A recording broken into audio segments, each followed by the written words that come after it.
of the American Revolution.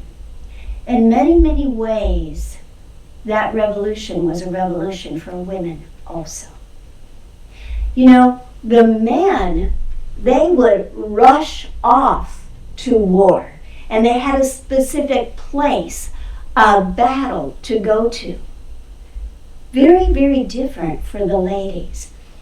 For the women of this time, the war came right to you, to your front door.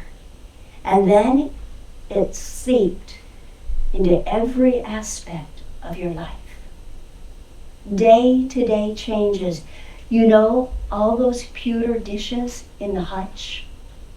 If you're a true American, they need to go.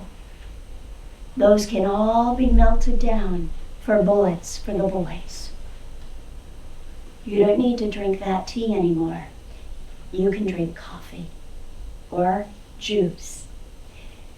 Those fine British goods that you were having imported, dresses and shawls, costumes, don't need them.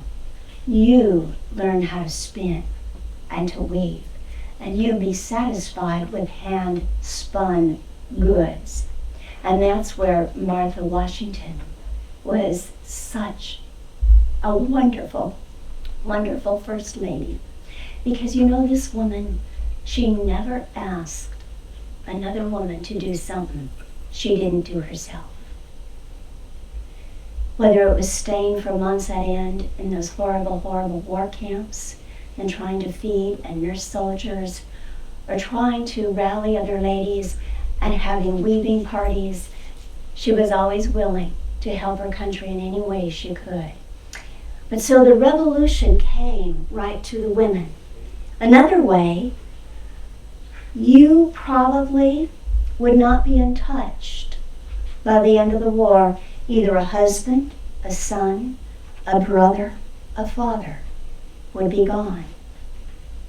Sometimes they came back, sometimes they didn't. And if you were the wife or an eldest daughter, it may mean you are now going to take over the family farm, the plantation, the family mercantile, or our business. That means you better know how to do some accounting and have some business acumen. It was a total change for the ladies. Some ladies became spies, some were cooks, some were nurses, some were couriers, some became writers, and some became soldiers themselves. And you may know of the one lady I'm referring to. Her name was Mary Ludwig Hayes. You might know her better as Molly Pitcher. Well, do you know, she went to the battle. It was the battle at Monmouth, New Jersey, and it was in June 28th of 1778, one of the hottest days of the year. And she saw the soldiers with nothing to drink. They were so hot. And there was a stench in the air, all the sweat, there was the blood, plus there was all the steam, the smoke of the gunpowder. And they were so parched, they were crying for water. So remember I said some brought their families?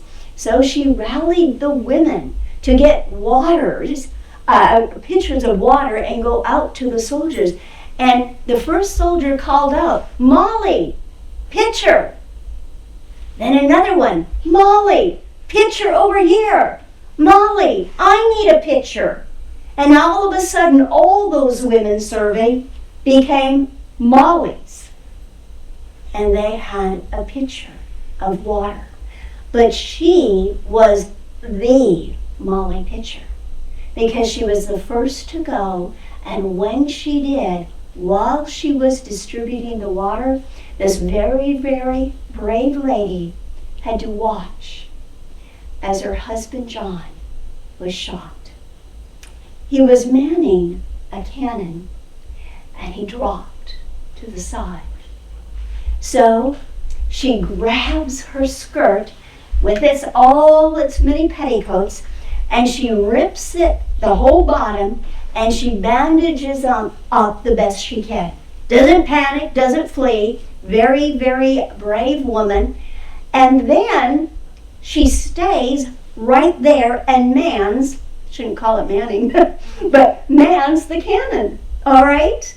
And while she's doing that, there is a cannonball from the enemy side that goes right through her dress. Thank heavens for thick petticoats, because she was saved because of that. Both her and her husband did recover, but sad to say, it was a complete draw, and both sides lost a lot of lives. But that's the original Molly picture.